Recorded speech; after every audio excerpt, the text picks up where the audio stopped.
Hello. So this happens a lot. Like some people, like either they're newer players or they just don't understand. Like, because I play from like a perspective of a high end metagame, and a lot of times I talk about a lot of my videos are kind of geared towards being competitive, but like being trying to make competitive play affordable. Um, like I said, try to give advice on how to spend resources more effectively, but also like which heroes you should invest in to get to be the most effective you can in like guild wars and PvP. Like when we talk about like what is the best, what does it mean to be the best hero, right? I always mention a lot, Sebastian is the best hero in the game. Some people don't understand why Sebastian's so good. It's because of this ability right here, Ode to Serenity. Some people wonder, well, why do you use Sebastian in Twins team? Like, you don't need these critical hit abilities. Like, yeah, these abilities don't do a whole lot for the twins. I mean, he does buff critical hit with his artifact weapon, so they can, except not Celeste, but Aurora and Krista, can do critical hits with their basic physical attack, do some pure damage. He does buff his own critical hits, but the main reason we're bringing him is just for this one ability here, Ode to Serenity. And with Public Idol, he starts with extra bonus energy, so you can get this off way quick to protect you. But this removes all debuffs currently on your team and protects you for debuffs for 15 times. This is a big deal. Like, people don't understand like how powerful this ability is. Like, Sebastian is quite literally the most used hero in the game because of this one ability. Like I said, this has made him the best hero in the game because you can use Spring Sebastian to counter just about everything. All kinds of, like I said, you have Jorgen. Like, before Sebastian came along, Jorgen was the best hero in the game, and then Sebastian pretty much removed him from the metagame. I mean, you'll see a Jorgen once in a while, but Jorgen's pretty much been forced out of the metagame because of how ubiquitous Sebastian is. And, he can protect you from Isaac's silence or Leanne's charm or Arachne's stuns, or like I said, he's really just the best hero in the game. And this kind of applies to like some of the other heroes. Like I'd say Aurora and Celeste are like the next two best heroes. Like I'd say top three heroes: Sebastian, Aurora, Celeste. You could argue which one's second or third. I'd say Sebastian number one, Aurora and Celeste are number 2 and 3, and I'd say Isaac is number 4. Only reason Isaac's a bit lower is because he does underwhelm against a larger percentage of the field, but he is very good against quite a bit of the field, and that's a lot of this is where he makes him good is because of how good Aurora and Celeste are, because of how common they are. I mean, mainly Celeste.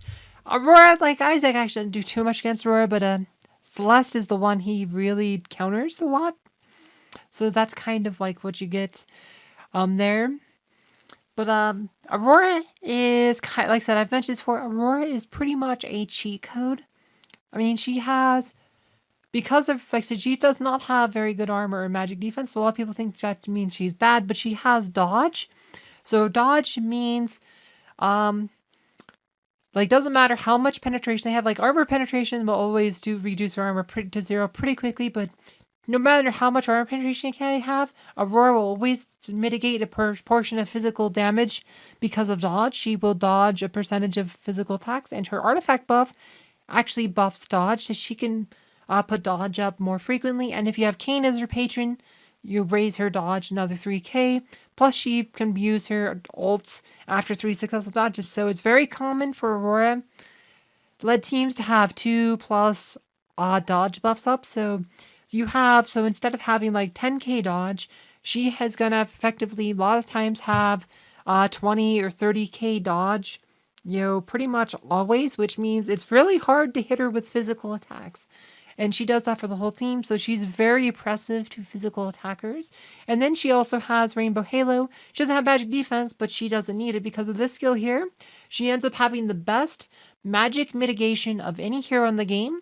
And it doesn't matter how much magic penetration you have, she's going to absorb that much damage. So this makes her very tough. And because she can use 5 different patrons, like I said, she is the only hero in the game who can use 5 different patrons. She has the most choice of any hero. Kayn is usually good, but Oliver is also a very, very, very good patron on her. There's a lot of teams you'll want to use Oliver against. This is the second most common one. Merlin and Biscuit both have uses. Merlin is very good versus like Orion. Like when you use Like I said, because Orion likes to target the highest health hero, and Aurora, being the tank. Like I said, she actually has like the 5th highest health in the game, one max to. I might not be quite true anymore with Ascension. I'm not haven't quite seen how that stacks up, but she does get quite a bit of life with the Ascension trees.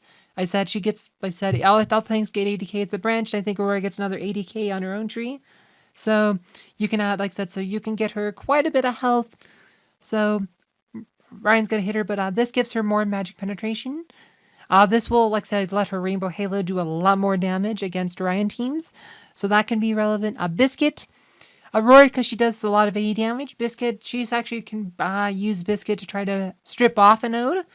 So like Biscuit's main use of Patron is he has this debuff that he applies 100% of the time on any damage dealing move. Because Aurora has multiple AE damage abilities. She'll apply those marks, and that can strip off the Sebastians 15 times pretty quickly. Like I said, another thing about AE damage is because she's spamming her ult does AE damage. Because she spams it a lot, she's actually counters Martha pretty well as well.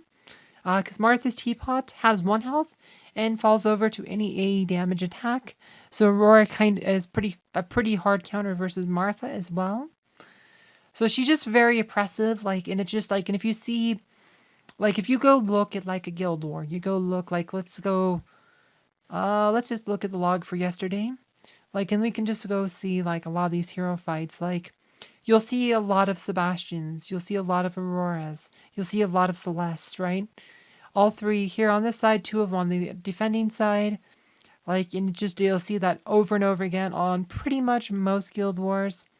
Aurora, Sebastian, Celeste, Sebastian.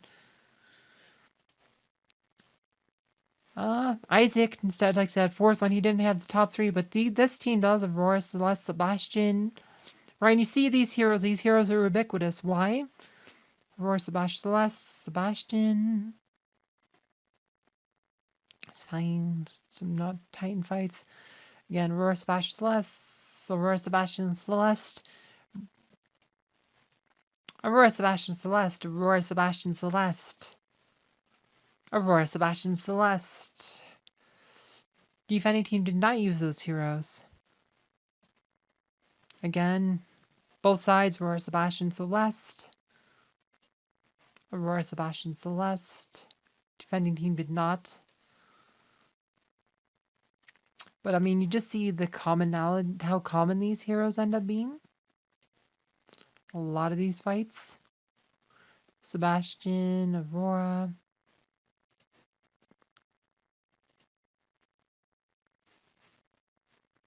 Isaac, Sebastian. Sebastian. It's like I said, same thing on the defense. You'll see a lot of the same. Like I said, they attack with a lot of Aurora, Sebastian teams as well. It's right. The reason you see these heroes so much is because they really are that good. They will get you a higher win rate than most other heroes.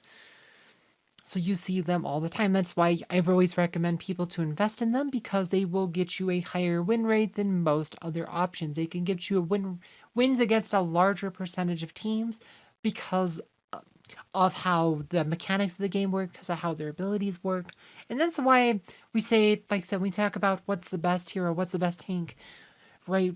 Like I said, that's what we mean, because they will help you get wins against greater percentage of the field in a competitive PvP metagame, right? Like I said, if you're trying to compete at the highest levels of the game, those are the heroes you really need. Yeah, there's 54 heroes in the game, but as you see, the number of heroes that end up being used in the top end is effectively 20 or so.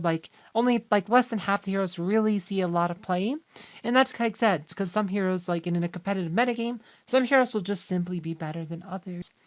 Anyway, I hope you guys found this video informative. Thank you for watching.